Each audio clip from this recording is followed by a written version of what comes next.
Chris இயேசுவில் மிகவும் பிரியமான பேரன்பு கொண்ட ஷெப்பர்ட்ஸ் கால் யூடியூப் நேயர்கள் அனைவருக்கும் எனது அன்பார்ந்த வாழ்த்துக்களையும் வணக்கத்தையும் அன்போடு பாசத்தோடு தெரிவித்துக் கொள்கிறேன். அன்பு உறவுகளே, ஆண்டின் பொது காலம் 26வது ஞாயிற்றுக்கிழமைக்கு நாம் இப்போ கடந்து வந்திருக்கிறோம். இந்த கடந்த வார வாசகங்களை அடிப்படையாக கொண்டு தான் இந்த வார வாசக அமைப்புகள் கூட இருக்கிறது. அதை நாம் எடுத்துக்கொள்ள வேண்டும். இந்த 26வது ஆண்டின் பொதுக்காலம் 26வது ஞாயிற்றுக்கிழமை இந்த இறை வார்த்தைகள் எனக்கு, என் குடும்பத்திற்கு, என் தனிப்பட்ட வாழ்விற்கு என்ன சொல்லி தருகிறது என்பதனை நாம் சற்று பார்க்க வேண்டும். இதை ரொம்ப அழகா சொல்லணும்னு சொன்னா ஜஸ்டிஸ் அண்ட் மர்சி என்று சொல்லலாம். நீதியையும் இரக்கத்தையும் அடிப்படையாக வைத்து இந்த இறை வார்த்தைகள் நமக்கு தரப்பட்டிருக்கிறது என்று நான் சொல்ல ஆசைப்படுகிறேன். நீதியையும் இரக்கத்தையும் அடிப்படையாக வைத்து. அப்போ நீதி என்பது பிரியமானவர்கள் நம்ம தண்டனை தீர்ப்பாக கூட நீங்கள் எடுத்துக்கொள்ளுங்கள். இரக்கம், இந்த நீதியும் இரக்கமும் எதை குறித்து காட்டுகிறது என்ன, என்னுடைய இறுதி காலத்தை குறித்து காட்டுகிறது. அதுதான் நம்ம எல்லாருமே அதை நோக்கி தான் பயணித்து கொண்டிருக்கிறோம். எண்ட் டைம்ஸ், எஸ்கட்டாலஜி என்று சொல்லுகிறார்கள். ஒரு தீர்ப்பு நாள் வரப்போகுது இல்லையா, அதை நோக்கி தான் நம்ம பயணிச்சுட்டு இருக்கிறோம். அந்த தீர்ப்பு, நீ நல்லது செஞ்சா வாழ்வடைவ, தீயது செய்தால் பாவம் உன் வீட்டில் வாயிலின் படுத்திருக்கும் என்று தொடக்க நூல் வாசிக்கிறோம். அதுபோல நம்முடைய அந்த இறுதிகால அந்த தீர்ப்பை நோக்கி நாம் நகர்ந்து கொண்டிருக்கிற பொழுது இந்த கால வாழ்வை நாம் எவ்வாறு சீர்தூக்கி பார்க்க வேண்டும் என்பதற்கு இன்றைய இறை வார்த்தைகள் நமக்கு அடித்தளமாகிறது. முதல் வாசகத்தில் நாம் பார்க்கிறோம், ஆமோஸ் இறை வாக்கின நூல் புத்தகத்திலிருந்து வாசிக்க கேட்குறோம்.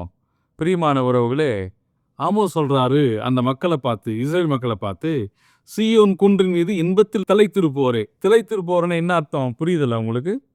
அப்படியே மயக்கத்தில் இருக்கிறவங்க, அவனுக்கு ஒன்றுமே புரியாது, என்ன நடக்குதுன்னே தெரியாது, சுற்றி என்ன நடக்குதுன்னே தெரியாது. ஒரு மது அருந்திய மனிதன் மயக்கத்தில் இருக்கிறவனுக்கு என்ன நடக்க போகிறது? தான் பேசினது தெரிய போகிறதா? அருகில் இருப்பவள் பேசுவது தெரிய போகிறதா? என்ன நடக்கிறதுன்னு தெரிய போகிறதா? இல்லை. அப்படிதான் திளைத்திருப்போரே அப்படின்னா செல்வத்தில் இருக்கிறவனுக்கும் அப்படிப்பட்ட மயக்கம் உண்டு. அதை தான் ஆமோஸ் சொல்றாரு, திளைத்திருப்போரே, சமாரியா மலை மேல் கவலையற்றிருப்போரே, மக்களினங்களில் சிறந்த இனத்தின் உயர்குடி மக்களே, இஸ்ரேலின் மக்கள் தேடி வரும் அளவுக்கு பெருமை வாழ்ந்தவர்களே, உங்களுக்கு ஐயோ கேடு அப்படின்றா. உங்களுக்கு ஐயோ கேடு அப்படின்னு சொல்றப்போ நம்மளுக்கு ஏதோ ஒன்று குத்துது இல்லை? யாருன்னா மண்ணை வாரி விட்டா நம்மளுக்கு பயமா இருக்கும். நீலாம் நல்லா இருப்பியா அப்படின்னு. ஏன் இவங்க நம்மளை சபிக்கிறாங்க அப்படின்னு தோணும் இல்லையா? இந்த இறை வார்த்தை அப்படிப்பட்ட விழிப்பை நமக்கு தர வேண்டும். ஆமோஸ் சொல்கிற ஐயோ உங்களுக்கு கேடுன்னு சொல்கிறார் இல்லையா, அந்த அந்த அந்த சபிப்பு நமக்கு ஒரு விதமான ஒரு அச்சத்தை ஏற்படுத்த வேண்டும். இதை இஸ்ரேல் மக்களுக்கு ஆமோஸ் சொன்னார்னு எடுத்துக்கிட்டா அந்த அச்சத்தை நம்ம உணர முடியாது. எனக்கு, என் குடும்பத்துக்கு என்னை பார்த்து இன்றைக்கு ஆமோஸ் சொல்கிறாரு அப்படின்னு நீங்கள் உணர்ந்தீங்கன்னா அந்த அச்சம் உங்களுக்கு கடந்து வரும். அப்போ ஏன் சொல்கிறாரு அப்படின்னா, அவங்க ஏழைகள் மீது அக்கறை காட்டவில்லை, ஏழையுடைய நலனில் அக்கறை செலுத்தவில்லை. அதனால தான் இந்த சாடுதல் என்பதை விட சபிப்பு என்பதை நாம் பொருள் கொள்ள வேண்டும். இன்றைய 2வது வாசகத்தில் புனித பவுல் தீமோத்தேயுவுக்கு எழுதிய கடிதத்தில் ரொம்ப அழகாக எதை நோக்கி நம்ம போகணும் அப்படின்றாருன்னா, நீ நீதி, இறைப்பற்று, நம்பிக்கை, மன உறுதி, பணிவாழ்வு ஆகியவற்றை நாடி தேடு அப்படின்றார். நீதி உனக்கு இருக்கணும், இறைப்பற்று இருக்க வேண்டும். கடவுள் மேல நம்பிக்கை இல்லைன்னா என்ன நடக்கும்? நீதி மேலே உனக்கு நம்பிக்கை இருக்காது, உதவி செய்யணும்னு உனக்கு தோணாது. கடவுள் மீது நம்பிக்கை இருந்தால்தான் கடவுள் எனக்கு கொடுத்தவற்றை நான் பிறகு கொடுக்கணும்ன்ற எண்ணமே வருமே தவிர, கடவுள் மீது நம்பிக்கை இல்லாத பொழுது உனக்கு எப்படி அந்த எண்ணம் வரும்? நீதி என்பதை எப்படி கடைபிடிக்க முடியும்? நம்பிக்கை எப்படி இருக்கும்? மன உறுதி எப்படி இருக்க முடியும்? கடவுள் இருப்பார், பார்த்துப்பார்ன்ற நம்பிக்கை இருந்தால் தான் மன உறுதி வரும், பணிவு வரும்.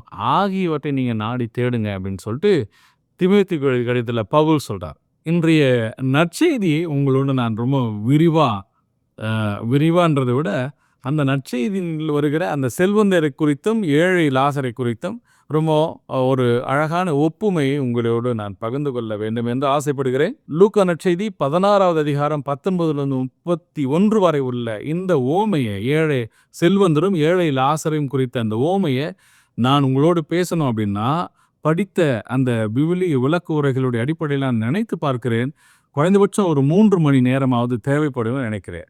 ரொம்ப அழகான ஒரு விளக்க உரைகள். அந்த செல்வந்தன் யார், அல்லது அந்த செல்வந்தன் பயன்படுத்தின அந்த ஆடைகளுடைய தன்மை என்ன, அதனுடைய விலை மதிப்பு என்ன, அது எவ்வாறு தயாரிக்கப்பட்டது, எதை அடிப்படையாக வைத்து தயாரிக்கப்பட்டது, எங்கிருந்து அந்த பொருட்கள் கொண்டு வரப்பட்டது, அந்த சாயம், அந்த பார்க்கிறோமே இல்லையா, அந்த பர்பிள் கலர் என்று சொல்லுகிறோமே, அந்த அந்த அந்த வண்ணம் எங்கிருந்து கொண்டு வரப்பட்டது, இதெல்லாம் நம்ம பார்த்தோன்னு சொன்னால் அதெல்லாம் படிச்சதுக்கு குறைந்தபட்சம் 3 மணி நேரம் தேவைப்படும். எனவே சுருக்கமாக பார்த்துக்கலாம். பிரியமான இந்த பணக்காரன் அவன் சுயநல போக்கிலே திளைத்திருந்தான். அதனால்தான் அவனுக்கு சாபம், தண்டனை, தீர்ப்பு நரகத்தில் இருந்தான். இன்னைக்கு நரகத்தையும் விண்ணகத்தையும் நம்ம எளிதாக எடுத்துக்கொள்ள முடியாது. உண்மை அப்படின்னு நம்ம அதை உணரணும். அதில் நம்பிக்கை இல்லாதவங்க தான் இப்படி தாந்தோன்றித்தனமாக நாம் வாழ்ந்து கொண்டிருக்கிறோம். நம்முடைய இறுதிகால அமைப்பை, வாழ்வை, அந்த விண்ணக வாழ்வை நாம் மனதில் வைத்து செயல்பட வேண்டும். முடிவை தொடக்கத்தில் வைத்து செயல்படு என்று சொல்லுவார்கள். Have the ends in a beginning என்று சொல்லுகிறார்கள். என்ன முடிவு வருமோ அதை தொடக்கத்திலேயே மனசில் வச்சுன்னு செயல்படணும். அப்போது இட்டர்னல் லைஃப், நிலை வாழ்வு என்பது ஒரு இடத்துல முடிய போகுது அப்படின்றதுக்கு அங்கே போய் தொடங்கலாம்னு நினைக்க முடியாது. இங்கே தான் தொடங்கணும். அப்போது இந்த செல்வந்தனும் ஏழை லாசருடைய வாழ்க்கையும் அதை நமக்கு சொல்லி தருகிறது. அப்போ இந்த செல்வந்தன் ஒரு சுயநல போக்கில் இருந்தவன், அடுத்தவர் நலனில் அக்கறை செலுத்தாதவன், சிறிதும் அக்கறை செலுத்தாதவன், அலட்சியத்தோடு வாழ்ந்தவன், ஏழை லாசரை கண் கொண்டு பார்க்கவில்லை. இப்படி நம்ம அடுக்கிட்டே போகலாம். செல்வந்தன் மேலே எதுக்கு நம்ம நம்முடைய குறைகளை சுமத்தணும்? அப்போ ஏழை லாசருடைய பக்கம் திரும்புவோம். ஏன் லாசர் என்று குறிப்பிட்டு சொல்லுகிறார்? ஆண்டவர் நிறைய ஓமைகளை சொல்லுகிறார். நிறைய ஓமைகளில் ஒரு ஓமைகளில் கூட ஒருவருடைய பெயரை அவர் குறிப்பிட்டு சொன்னதே கிடையாது. இந்த ஓமையை தவிர்த்து, இன்றைக்கு சொல்லுகிற ஓமையை தவிர்த்து நிறைய ஓமைகள், குறிப்பாக லூக்கா நற்செய்தி 16வது அதிகாரம் 1வது வசனத்தில் நாம் கடந்த வாரம் பார்த்தோம். ஒரு செல்வந்தர் ஒருவர் இருந்தார், அவருக்கு பொறுப்பாளர் ஒருவர் இருந்தார் இல்லையா, ஸ்டூவர்ட் பொறுப்பாளர் இருந்தார். அந்த பொறுப்பாளர் அவர் சரியாக நடந்துக்கல. அவர் உம்மை பற்றி நான் கேள்விப்படுவது என்ன அப்படின்னு செல்வந்தர் கூப்பிட்டு உன் கணக்கு இன்று ஒப்படையும் அப்படின்னு சொல்கிறார். அதுதான் நம்ம போன வாரம் பார்த்தோம். அதில் கூட பாருங்கள், செல்வந்தர் பேரே இல்லை. பிறகு 12வது அதிகாரம் 16வது வசனத்தில் ஒரு செல்வந்தர் ஒருவன், அவன் நிலம் நன்றாக விளைந்தது, அவன் சொல்லிக்கொண்டான், நான் என்ன செய்வேன், என்னுடைய நிலங்கள் நன்றாக விளைந்திருக்கிறது, அதை சேர்த்து வைப்பதற்கு களஞ்சியம் போதவில்லை அப்படின்னு சொல்கிறான் இல்லையா. அதில் வர அந்த செல்வந்தனுக்கும் பேர் இல்லை. ஏன் செல்வந்தர்களுக்கு பேர் இல்லை அப்படின்னா, செல்வம் நிலையானது அல்ல, நிலையானது அல்ல. செல்வம் ஒருவனை பாவத்திலும் பாவத்தின் ஆழத்திலும் அது ஆழ்த்திவிடும், மாண்பை அழிக்க செய்கிறது. அதனால தான் எது அழிவுக்குரியதோ அதை நம்ம நினைவு வைத்திருப்பது கிடையாது. அதனால் இங்கே செல்வந்தருக்கு அங்கே பேரை அப்படியே ஒரு சட்டலாக இலைமறையாக அதை மறந்துட்டு நம்ம எது முக்கியமோ அதை நோக்கி ஆண்டவர் பயணிப்பது இங்கே ரொம்ப அழகாக இருக்குது. ஏழை லாசர் அப்படின்றார். யார் இந்த லாசர்? ஏன் ஆண்டவர் லாசர்னு சொல்லணும்? அதற்குரிய பின்னணிகள்லாம் பார்த்தீங்கன்னா, பிரியமானவர்களே, உதாரணத்துக்கு அந்தோனி அப்படின்ற பெயர் நம்ம பார்த்தோம்னு சொன்னால், நம்ம ஊரில் நிறைய பேருக்கு இந்த அந்தோனின்னு பேர் வச்சுருப்பாங்க. லூர்து மேரி, நிறைய பேர் வச்சுருப்பாங்க. அதுபோல் இன்றைக்கு இந்த ஓமையில் அந்த ஏழைக்கு ஆண்டவர் குறிப்பிட்ட பெயரை கொடுப்பதற்கு காரணம் என்ன அப்படின்னா, விவிலிய பின்னணியில் நாம் பார்க்கிறோம். ஆபிரகாமினுடைய அடிமையின் பெயர் லாசர். மோசேயினுடைய 2வது மகன் பெயர் லாசர், எலையாசர். குறிப்பேடு புத்தகத்தில் ஒரு இறைவாக்கினர் தலைமை குருவை, அவருடைய பெயரை எலையாசரை நம்ம பார்க்குறோம். கிரேக்க மொழியிலேருந்து மொழிபெயர்க்கப்பட்ட ஈபுருடைய பெயர் தான் இந்த எலையாசர். எலையாசருங்கிற பெயர் தான் லாசராக நமக்கு இன்றைக்கு கொடுக்கப்பட்டிருக்கிறது, எலையாசர். குறிப்பாக இன்றைக்கு நாம் யோவான் அப்படின்ற பேரை ஆங்கிலத்தில் ஜான் என்று சொல்லுகிறோம் இல்லையா. ஜெர்மன் மொழியில் ஜொஹானஸ் என்று சொல்லுகிறார்கள். அதுபோல் எலையாசர் என்கிற பெயர் லாசர் என்று இன்றைக்கு நமக்கு தரப்பட்டிருக்கிறது. இந்த லாசர் என்கிற பெயருக்கு என்ன பொருள் அப்படின்னா, காட் சப்ளைஸ் ஹெல்ப். கடவுள் எனக்கு உதவினார், கடவுள் எனக்கு உதவினார். செல்வந்தன் கண்ணை மூடிட்டு போயிட்டான், சுயநல போக்கில் இருந்தான், அலட்சியமாக இருந்தான். ஆனால் என்னுடைய தாழ்நிலையில் இருந்த என்னை அவர் உயர்த்தினார் என்று மாதா பாடுறாங்களே, அதுபோல் காட் சப்ளைஸ் ஹெல்ப், கடவுள் எனக்கு உதவினார், அவர் எனக்கு தேவையானதெல்லாம் தரார் அப்படின்றது தான் அந்த லாசர் என்கிற பெயருடைய ஒரு பொருள். பிரியமானவர்களே, அந்த ஏழை லாசர் நமக்கு தருகிற பாடம் என்ன, செல்வந்தன் தருகிற பாடம் என்ன என்று இன்றைக்கு நாம் உற்று நோக்க வேண்டும். The poor are the flesh of Christ. ஏழைகள் யாருன்னா இயேசுடைய சதையம். போப் பிரான்சிஸ் சொல்றார், இந்த ஏழைகள் இயேசுடைய சதை. And like a sacrament they make him visible to our eyes. அருள் அடையாளங்களை நம் கண்முன் கொண்டு வருகிறார்கள். அருள் அடையாளங்கள் என்ன அப்படின்னா visible sign of the invisible grace. தண்ணி ஊத்துற நீங்கள் பார்க்குறீங்க தானே, அது கண் கூட பார்க்கறது. ஆனால் அதில் இன்விசிபிள் கிரேஸ், காணக்கூடாத கடவுளுடைய அருள் அதில் இருக்கிறது. அதுபோல் விசிபிள் சைன் யார்? இயேசுடைய விசிபிள் சைன் இந்த ஏழைகள். அவனை நம்ம பார்க்குறோம். இயேசுவின் சதையாக இருக்கிற அந்த ஏழைகளை பார்ப்பது மூலமாக நாம் அவர்கள் இயேசுவையே பார்க்கிறோம் என்று போப் பிரான்சிஸ் சொல்கிறார். ஜான் சொப்ரினோ என்கிற ஒரு இறையியலாளர் சொல்கிறாரு, real presence of Christ in the Eucharist is social presence in the poor என்று சொல்லுகிறார். உண்மையான அந்த இயேசுடைய அந்த இருப்பு நற்கருணையில் இருக்குது. இயேசு என்னை போல உன்னை போல இருக்கிறாரு அப்படின்றது எப்போ உணர முடியும்னா இன்னொரு ஏழையை பார்க்க வரப்போ உணர முடியும் அப்படின்னு சொல்கிறார். அப்போ இந்த இறை வார்த்தைகள் நமக்கு ஒரு நல்ல மனிதனாக வாழணும்னு அழைப்பு தருது, பகிர்ந்துக்கணும்னு அழைப்பு தருது, ஏழைகளை அலட்சியப்படுத்தக்கூடாது என்று கற்றுத்தருகிறது. நிறைய உங்களோட பகிர்ந்துக்கணும்னு நான் நினைக்கிறேன். இன்னும் நேரம் இருக்கிறது, இன்னும் நிறைய நாட்களுக்கு இதை பற்றி விரிவாக பேசுவோம். அந்த ஆபிரகாமுக்கும் செல்வந்தனுக்கும், ஆபிரகாமுக்கும் ஏழைக்கும் அந்த ஒரு தொடர்பு இருக்குது. ஆபிரகாம் தந்தை ஆபிரகாமே அப்படின்னு கூப்பிடுறது எதை குறிக்கிறார் அப்படின்னா அந்த பேட்ரியாட்டிசம், அந்த உரிமையை எடுத்துக்கிறார். அந்த செல்வந்தர் தந்தை ஆபிரகாமன் கூட்ட இவருக்கு வந்துடுவார்னு நினைக்கிறார். இல்லை, அப்படிலாம் கிடையாது.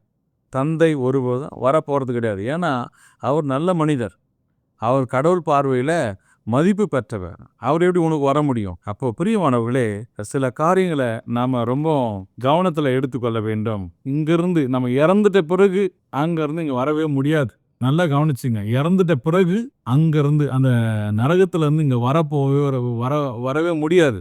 அப்போ இங்கே இருக்கிறப்ப அதை சரி செய்து கொள்ளுங்கள் என்று ஆண்டவர் சொல்லுகிறார்.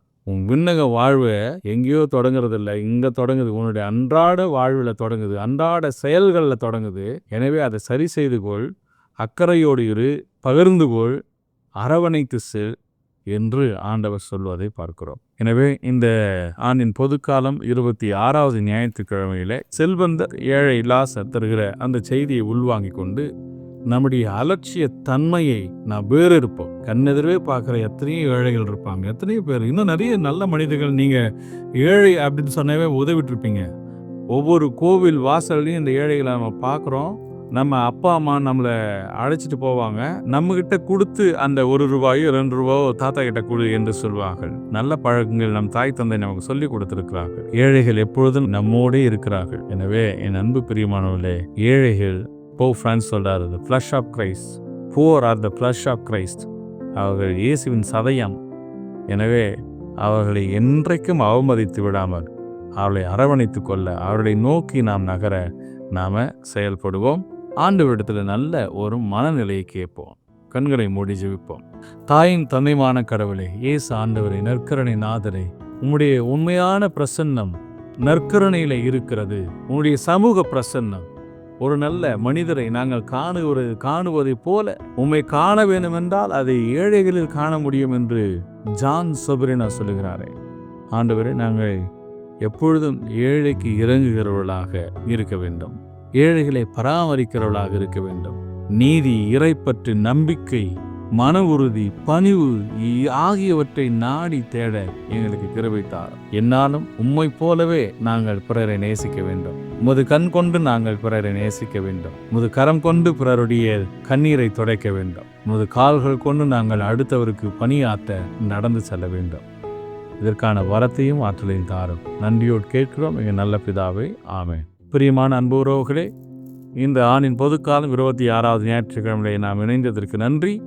மீண்டும் அடுத்த வாரம் சந்திப்போம். ஷெப்பர்ட்ஸ் கால் யூடியூப் நேயர்கள் மேலும் இந்த யூடியூப் மேலும் வளர்ச்சி அடைய கொஞ்சம் பொறுப்பெடுத்துக்கொண்டு இன்னும் நிறைய நபர்களுக்கு இதை பகிர்ந்து கொடுங்கள், அழைப்பு கொடுங்கள்.